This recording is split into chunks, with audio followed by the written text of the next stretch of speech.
Hello there, ladies and gentlemen. Welcome back to Until 6, where we talk about all things related to Five Nights at Freddy's.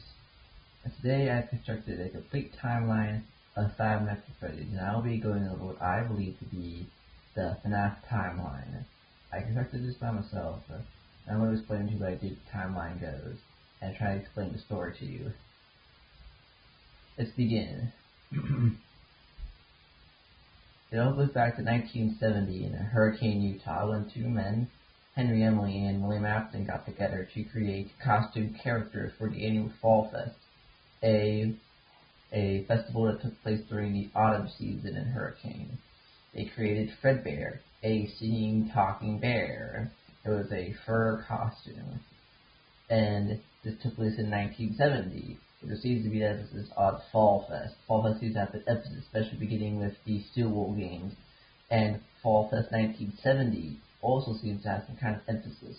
And since these last two games have been going backwards in time, we back to 1979, and there was this imagery of the old Fredbear's Family Diner featured in Secret of the Mimic, and Security Breach seemed to also call back to the Fredbear's Family Diner times, and with the second Hell Wanted game, it seems that clearly Fredbear has its origins in the 1970s. So I believe that most likely Fredbear began at Fall Fest in 1970. It's likely very, very popular, probably returned for the following years, and became the star main attraction. Now, in Secret of the Mimic, there's this flexi disc that can be found for Fredbear's singing show.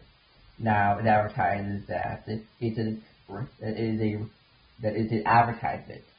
So it was likely a commercial. So it was either a commercial for the radios to play, which I'm not sure of, because radios didn't really play flexi discs as commercials. Flexi discs were typically found in magazines and other such things.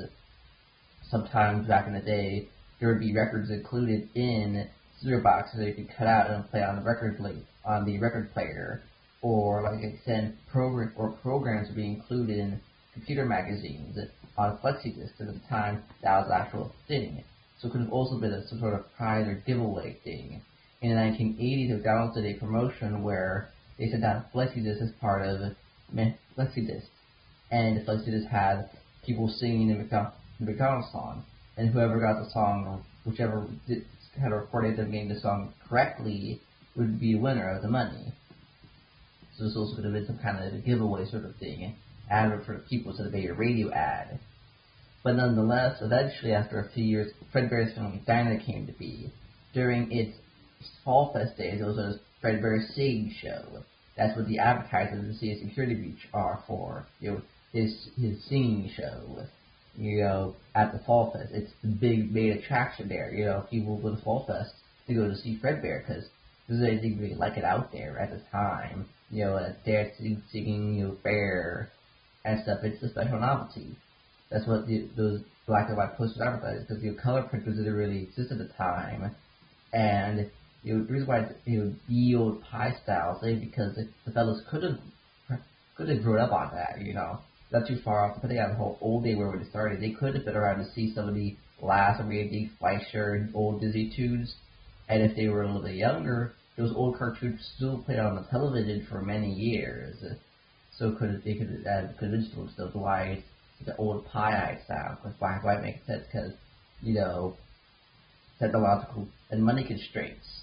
But eventually, Fredbear's Family Diner opens up under that name, and it's very, very successful. They introduce another character, Spring Bonnie, and that's William's favorite, of course. You have delivery, from what we see in Security Breach with the posters, that there was some kind of delivery, something like that. Now, eventually they began thinking about expanding the brand, making it bigger. They made it into a corporation, Fazbear Entertainment. They want to make it bigger, not just one restaurant. And they began making it bigger. Freddy Fazbear's Pizza. They began planning and working on making a Freddy Fazbear's Pizza, expanding the brand and making more characters. And at the same time, there's this man known as Edwin Murray. He inherits his father's company, and he is running the Murray costume manor. They make costumes and stuff for people. Now, he has a series of tragedies take place to him. He loses his wife, first of all, Fiona, and so what he does is he's a very busy man running this costume company. He makes a robot called the Mimic that can mimic his wife, take care of his son David, and it all is well for a while. The robot does a good job mimicking David's mom, Fiona, but then David dies in a car crash, and now things are worse. It begins mimicking David, and he gets angry at it because he's sad to see this thing act like David gets mad at it, and he takes his rage out on it, and he beats it up with maybe like a metal pipe or something like that, and that makes it the way we know it as now. And now Fazbear and Sam began working with Edwin to make Freddy Fazbear's Pizza, but they began ordering all these changes constantly, one thing after another, change. You know, and he was constantly overwhelmed with all these changes, and the workload of all the other companies as well was driving him into bankruptcy, and he couldn't stay above the water anymore, couldn't keep his head above water anymore, and the whole company was just falling apart. And as for the contract, if he failed to put out what he had promised, then they would get everything. They would get his company, to get all of his land, everything he owned, they would get up to them. And that's where Secret of the Mimic takes place in 1979, when they're working on making Freddy Fazbear's Pizza. They've driven him out. You know, his head can't stay above the water anymore. He's sinking down. And they sent out Arnold to go there and do some work to get this stuff, to get the tech, because now they own everything. They own the land, they own technology developed, which is probably how they developed such advanced robots for the 1980s, because they had his hands on that stuff. And the Mimic gets out. It's on the loose. It's, I don't know really where. It's just roaming around the deserts of Utah for 40 plus years after 1979. He gets out, but he gets all the land. Willie Mountain now has the house. Edwin lives in a big house on top of a hill, and we see in FNAF 4 that the opening title screen is a house on top of a hill. And who had a house on top of a hill? Edwin. And we know that all of his land, which would have probably included that, was given over to Fazbear Entertainment. And we know that William had another house. The house we see in the FNAF 4 minigames is clearly not the same house. It's a different house. It's next to Fredbear's, and it's in town. But the one on the title screen is not clearly in town. And so they use all of this to make Freddy Fazbear's Pizza in 1983. To advertise and make a cartoon called Fredbear and Friends. It seemingly, for some reason, doesn't include Spring Bonnie. Maybe there was just too many characters. But Fredbear and Friends and Freddy Fazbear's Pizza introduces new characters. Freddy Fazbear the Bear, Chicky the Chicken, Bonnie the Bunny, and Foxy the Pirate Fox. Now, Willie Maplin has 3 children, Michael, Elizabeth, and one whose name is unknown, but for convenience sake, I'll call him Evan just for convenience sake, okay? I like that name. Don't at me. Now, Michael likes to bully Evan all the time. Now, we see the house in the minigame. There is clearly a girl's room. It's darker like a traditionally girl's room. So this is most likely where the kids all live. But she's not there, though. And don't mention Mrs. Afton. And since she's never seen in the 4th game, but by the time this location takes place, which is most likely sometime after the 4th game, she's with William, I think maybe there's some kind of divorce going on. At the time when the game takes place, she's with Mrs. Afton, or formerly Mrs. Afton.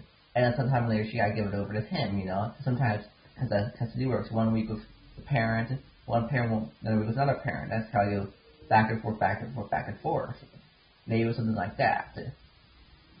And the boy just ended up being stuck with William. And that's why it's still there, and our toys are still there, because he's going to be back in a week or 2. Going to be gone for a week or 2 when she's back with formerly Mrs. Afton. Now, all of this bullying comes to a head when Michael and his cronies, they shove Evan's head inside of Fredbear's mouth, and Fredbear's jaw crushes his head, and he's sent to the hospital. For probably about a week or so, maybe, he hangs on the life just barely there till he finally flatlines. Now, to note something. Evan had a plush with him. a Fredbear plush, which could speak to him, could talk to him. And, it warned him about things, and it tried to keep him going, tried to keep him up. And it always tried to keep him away from Fredbear, really. And, well, who was speaking to him wasn't a ghost. Because at this location, in the private room, you could find a Fredbear plush with a walkie-talkie next to it, and we see and also in this location we see a map, and the map completely lines up with the neighborhood from the mini games. So it can be assumed that the Fredbear plush that spoke to Evan all these days leading up to his birthday party was likely William Afton. That he had some kind of new walkie-talkie inside of the Fredbear plush could speak to him. And so when the color of the text changes to being similar to Fredbear's text, but not exactly Fredbear's text, it's meant to show us that the person speaking is Fredbear, but not speaking as Fredbear. Fredbear's color was this way, but it's this way, similar but not exactly it, because it's the same person as Fredbear, but he's not speaking as Fredbear, he's speaking as himself, and he's speaking as William, his father, speaking to him one last time before he flatlines and passes away. Now, there's also been a very heavy emphasis on Fall Fest 1983, especially with the Curse of Dreadbear DLC. That's where the Dreadbear DLC takes place at Fall Fest 83. And what we see? We see the FNAF 4 house there off at the distance. So, so possibly he died on Halloween. October 31st he could have died, or at least sometime around Halloween he could have died, maybe. Ugh.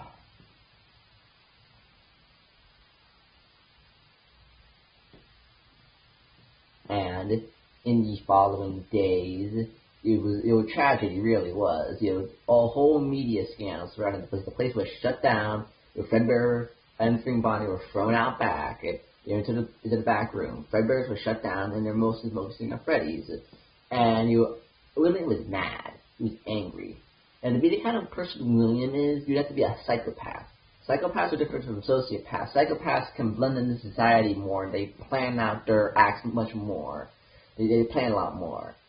And so, and psychopaths don't really love people. They see them as more possessions, objects to them, but even their own children. And so he'd be quite annoyed by now. And heck, those might have gotten drunk. They might have had too many beers at the bar.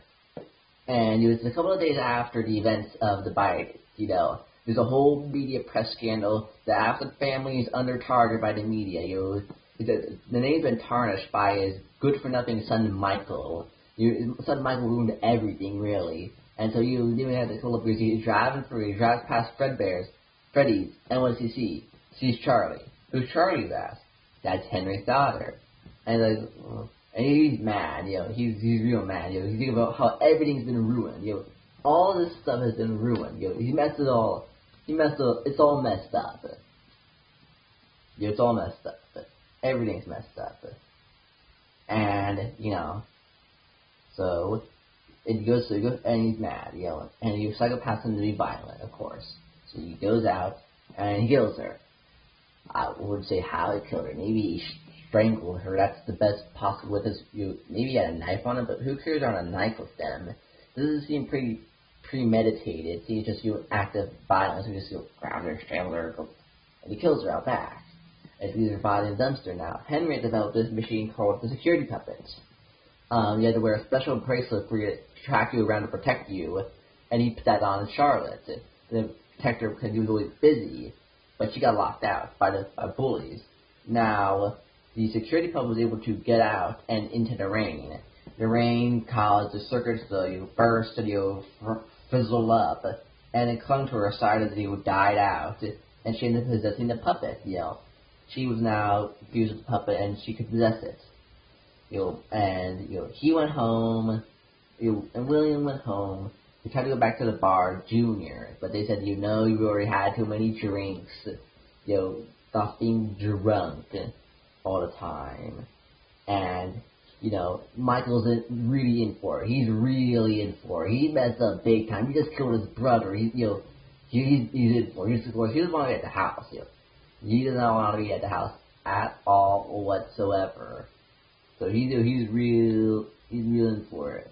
So of course he tried to get out of the house as much as possible. That's why he ran away when William got back. Who's sitting in the chair in the living room? Maybe it's Mrs. Afton. Maybe she came over because that's still her son. Maybe that's still her son. Yeah, she's divorced when I got, but she's still her son this time. So maybe she's been there for the last couple of days when he was in the hospital, or the immediate days after he died. And what are the footprints? Well, Evan. Charlie possessed a puppet. She haunts her now. And we know Evan possessed the golden Fredbear, who's to say those footprints weren't his for some reason or another, maybe taking him back to the place where he died. Who's to say? But at the same time, William eventually figured out that, hold on, wait a second now. That this person is possessed, The puppet is possessed, It doesn't take him long to realize it. Now, eventually, during some course of action between 1983 and 1985, something happens.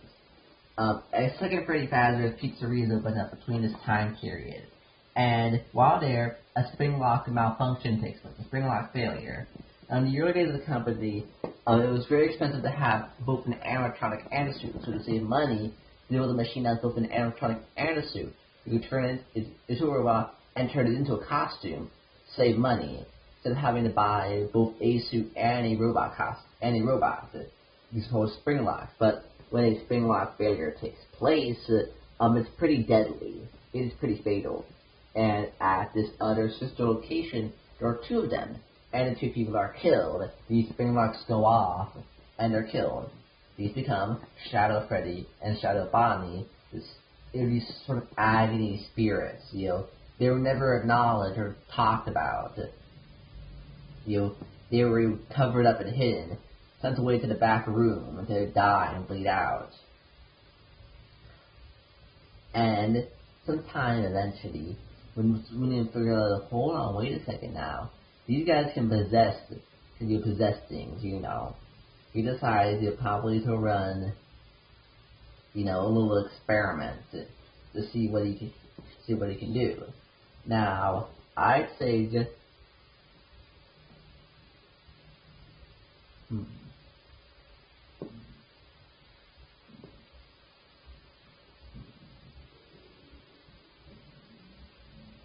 Now, I'd say you go to the first Freddy, the one that opened in 1983, the OG one. And so he decides that he's going to use this place to kind of figure out whether or not this is a fluke or not, whether or not this is really true. On June 26, 1985, he goes to the restaurant. He's one of the few people that knows how to use these spring lock suits. Not many people know how to use them, but he knows how to use them. He knows where they are. The rooms were sealed up with a false wall, but he knows what the false wall is, of course, because he knows where they are. He was there when they were designed, of course. So he goes in there, puts on these spring Bonnie suits, and he lures away 5 children in the back room: Jeremy, Fritz, Susie, Gabriel, and Cassidy, and he kills them. And he stuffs their bodies inside the suit. And most likely it's the same restaurant, and it's the same restaurant where the murder of Charlie happened after. She was killed, 5 more children were killed. This is known as the missing children's incident. Now, William is likely either charged with it, but not convicted because there was enough evidence, or he was convicted or was completely exonerated. Because we get conflicting reports in the FNAF 1 newspapers. And given also what we know from FNAF 2 and the other games, it's likely that he was charged with it, arrested, but it either didn't go to trial, or he wasn't found guilty on it, because there was no evidence of the body, and he was wearing a costume, so no one could really see him. No one could really tell it was his face. It could have been anybody, really, that still knew how these suits worked. Maybe there could have been a couple of employees left over. Ralph, of course, would have been around. Ralph, the phone guy, he was around for them. He made the training team, so he could have done it as well. But either way, things begin to happen. Blood and mucus begin to pour out of the eyes and the mouth of the animatronics, and a foul stench begins to emit from them. and it begins to smell like rotting corpses and stink. But this means to move. Then to walk around late at night. And William realizes that they are possessed. They are alive in these bodies. This gives him an idea. He needs to experiment with this more. He needs to figure out how this works. He needs to figure out how to make it happen purposely. So he starts Circus Baby's Pizza World, a place where he can do this made specifically for this. They're designed to capture children so he can run experiments on them.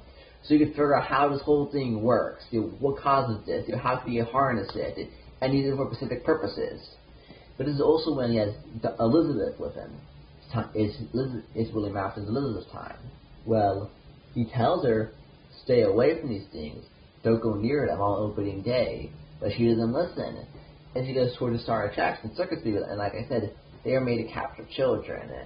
Now, when Circus Baby brings up some ice cream, of course she trusts the Circus Baby. She doesn't know what her father is doing. She goes to reach for the ice cream, and a big claw comes in and grabs her and pulls her in and kills her. After this, he closes the place down, shutting it down, claiming it was a gas leak, and going into hiding for a while. 2 years later, in 1987, Freddy's reopened as the new and improved Freddy Fazbear's Pizza, with new animatronics all tied to a criminal database that detects the predator from a mile away. They should have been paying them to guard the player. Now, the place is only open for a couple of weeks before something bad happens. William, hearing about this, decides, oh boy, he ready to go killing again, and goes at it again. He kills 5 more children here. The Dead Children Incident. You're wearing another Spring Bonnie costume. They possess the animatronics once again. Toy Freddy, Toy Bonnie, Toy Chica, and the Mangle. And so, back at it again. More possession. A man known as Jeremy Fitzgerald spreads the event of Five Nights at Freddy's 2, nights 1 through 6 working day, before it's put onto the day shift. Now, William Afton himself worked the night shift there, most likely under a false pseudonym, likely. And the animatronics, of course, became very aggressive towards him. They attempted to get into his office, and now he was certain. These things are alive, they're aware to some capacity, they want revenge on him because they know what he did, and they're after him. So he got transferred over to the day shift. Now, the reason why they act so weird against adults was, well, adults killed them. They're confused spirits. They're hostile to all other adults. While they're still children, so of course they're nice and friendly to the children, as I explained in the phone calls. A man named Fritz Smith works one night there before he's fired for carrying the animatronics to go. Dummy.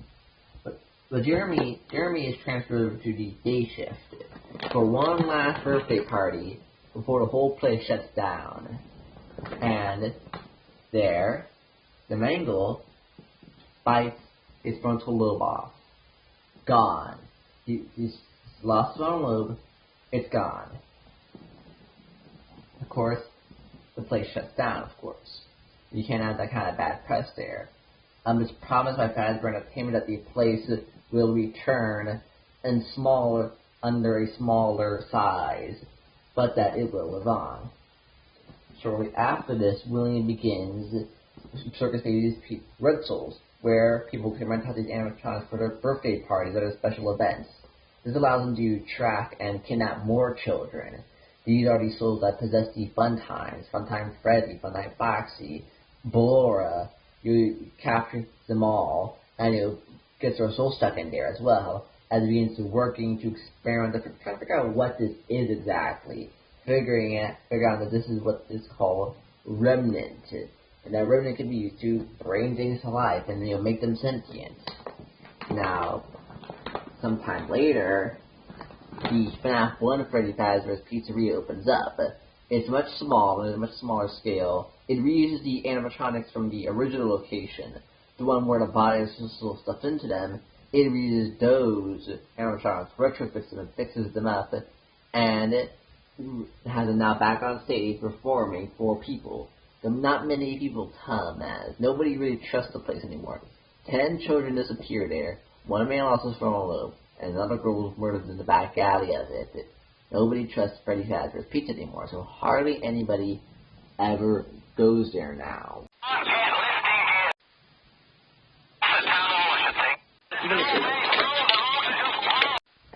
5 Nights at Freddy's 1 takes place next. Michael Afton works there for 1 week.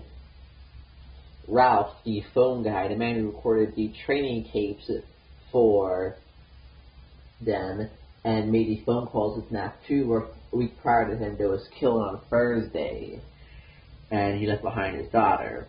Now, Mike works there for 1 week and successfully survives, so he was fired on the 7th night for tampering with the electronics, just being generally just a terrible smelling guy and being unprofessional. So he's fired. Nobody wants to go there. The place is set to close at year's end. Now, the place closes at the end of December. Now, 2 things happened at the end of December 1993 and January 1991.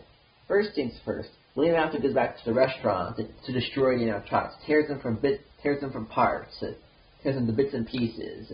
But the ghosts are set free by this, and they chase after him. They chase him into the safe room, where he puts on this spring bodysuit to scare them.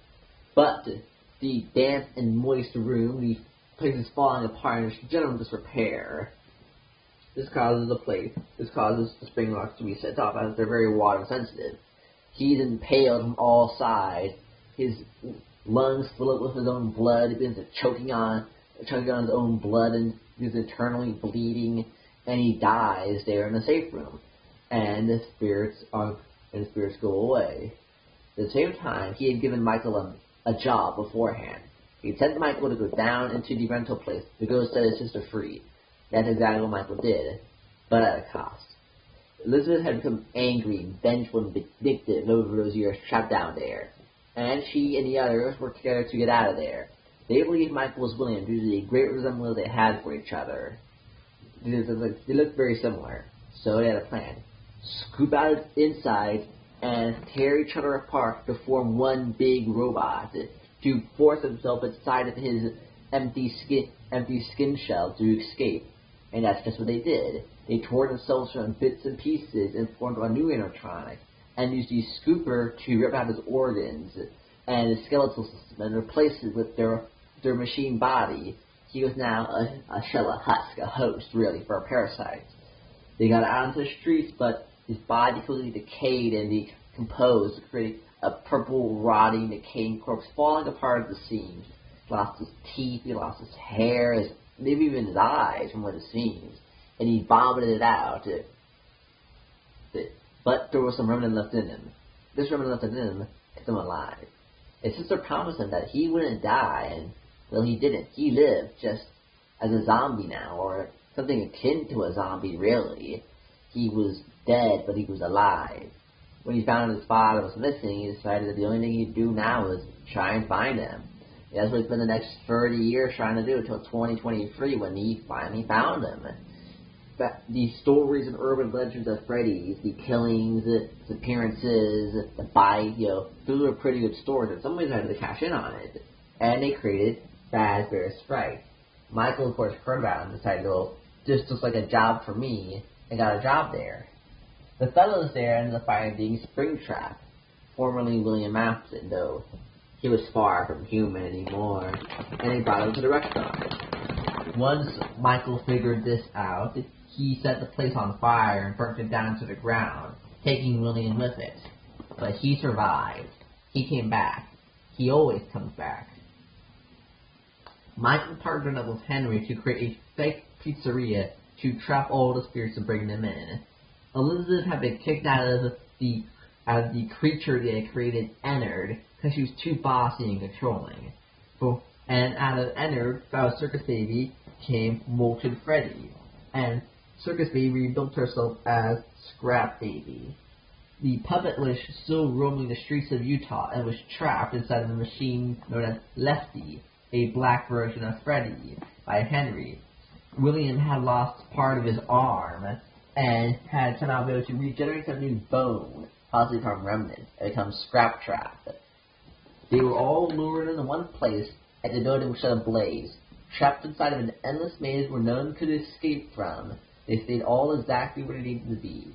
one big happy family reunion as the place burnt down to the ground, taking everybody with it, finally ending the horrors.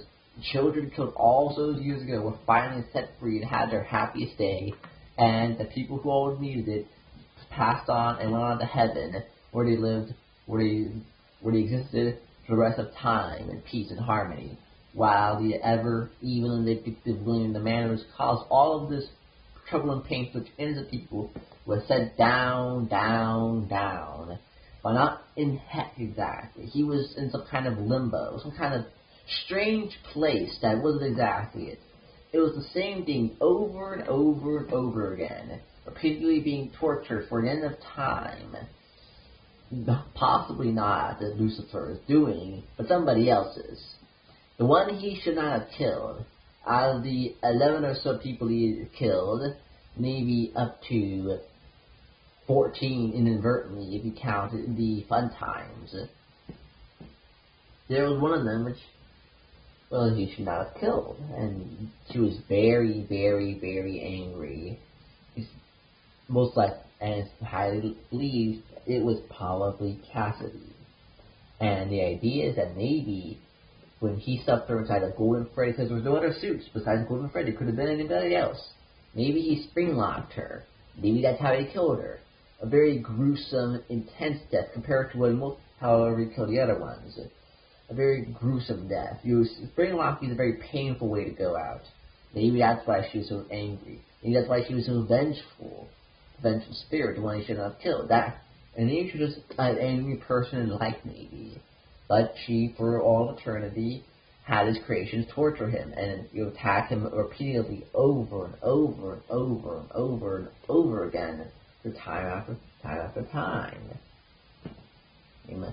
And for everything from the classic 4 to the toys to the phantoms, even versions of himself and the nightmares he created. The nightmares, he created them using illusion discs in the 80s to torture Michael, as some kind of punishment maybe, constantly over and over, night after night, having these terrible nightmares of these horrific versions of the animatronics coming in and attacking him. That's what the FNAF 4 gameplay is.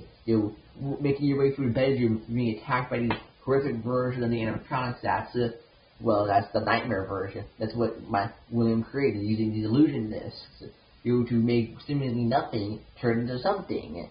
And that's why there's two cameras that's why there's cameras in those rooms. There's cameras in plush shops, and there's a camera in the bedroom. We see that in the secret room in FNAF's location. This is William's secret room. You can monitor Michael as he's being constantly tortured, and that these characters too are torturing him. And the fun times as well. They get on the torture. Is tortured for all of eternity, being trapped in in-between limbo, where he can never be set free. But this is not where the story ends, as some company, some schmucks, buy up the rights to Hasbro to begin a delivery service.